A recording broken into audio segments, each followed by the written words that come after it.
राधे राधे दोस्तों, विक्रम बेताल की कहानी में आपका फिर से स्वागत है। आइए जानते हैं इस कहानी के बारे में। विद्या क्यों नष्ट हो गई। उज्जैन नगरी में महासेन नाम का राजा राज करता था।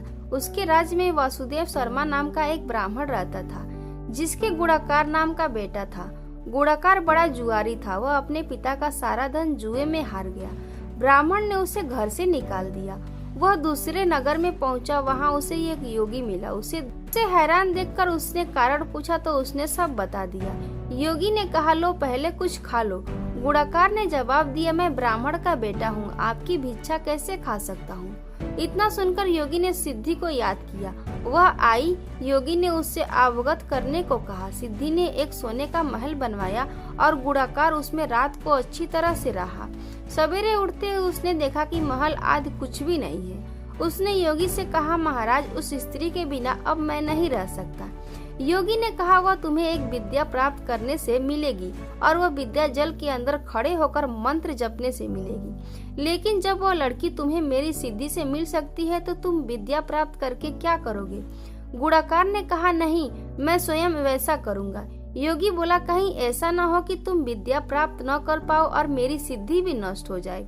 पर गुणाकार न माना।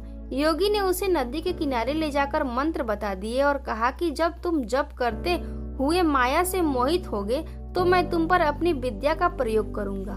उस समय तुम अग्नि में प्रवेश कर जाना। गुणाकार जप करने लगा। जब वह माया से एकदम मोहित हो गया तो देखता क्या है कि वह किसी ब्राह्मण के बेटे के रूप में पैदा हुआ है। उसका ब्याह हो गया है, उसके बाल बच्चे भी हो गए हैं। वह अपने जन्म की बातें भी भूल गया है। तभी योगी ने अपनी विद्या का प्रयोग किया। गुणाकार माया रहित होकर अग्नि में प्रवेश करने को तैयार हुआ। उसी समय उसने देखा कि उसे मरता देख उसके माँ बाप और दूसरे लोग रो रहे हैं और उसे आग में जाने से रोक रहे हैं। गुणाकार ने सोचा कि मेरे मरने पर ये सब भी मर जाएंगे और पता नहीं कि योगी की बात सच हो या ना हो। इस तरह सोचता हुआ वह आग में घुसा तो आग ठंडी हो गई और माया भी शांत हो गई। गुणाकार चकित होकर योगी के पास आया और उसे सारा हाल बता दिया। योगी ने कहा, मालूम होता है कि तुम्हारे करने में कोई कसर रह गई है। योगी ने स्वयं सिद्धि की याद की पर वह नहीं आई। इस तरह योगी और गुणाकार दोनों की विद्या नष्ट हो गई। इतनी कहानी सुनाकर बेताल ने पूछा, राजन, यह बताओ कि दोनों की विद्या क्यों नष्ट हो गई। राजा बोला, इसका जवाब साफ है, निर्मल और शुद्ध संकल्प करने से ही सिद्धि प्राप्त होती है। गुणाकार के दिल में शंका हुई कि पता नहीं योगी की बात सच होगी या नहीं।